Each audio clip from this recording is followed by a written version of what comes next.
Удивительно, невероятно талантливая семья. Целая россыпь блистательных дарований.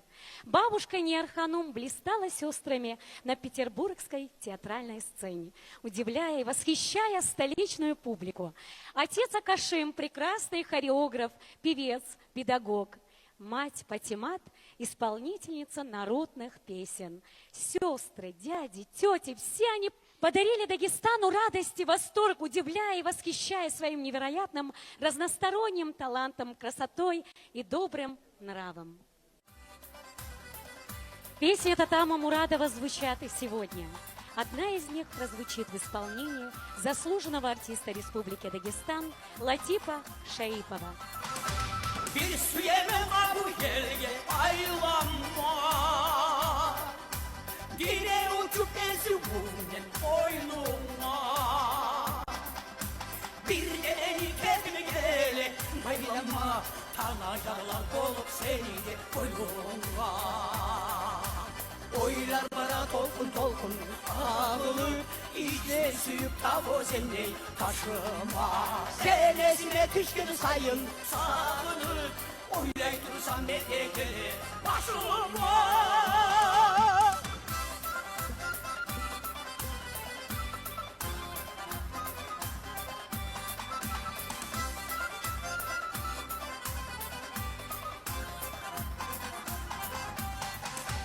Karşım çayma için çıksam amamla. Birbirine suğa dönme kabulmam. Men kabulman geçe yapkan zamanla yurgan bolup sağa yapılma. Oylar bana tolkun tolkun ağılıp izle süyüp tavozenle taşıma. Senesine düşkeni sayın sağınıp oylay dursam ne de gelir başıma.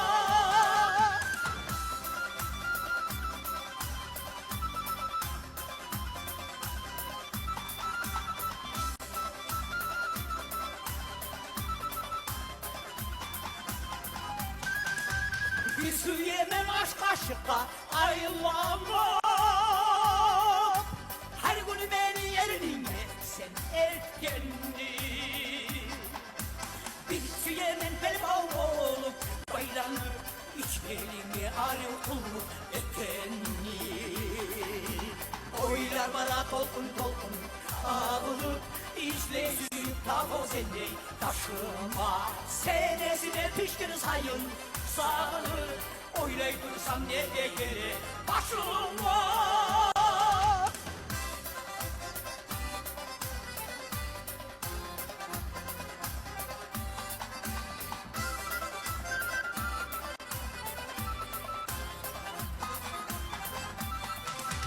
Karnından al da bana gereğin.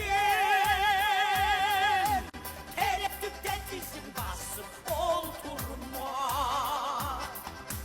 Senle benle ikimiz de bir olup toyumuzda bal ayaklar tutulma. Oylar bana tolkun tolkun ağılıp izle süyüp tavozenle taşıma. Senesine düşkün sayın sağınıp oylay dursam ne de gelir başıma.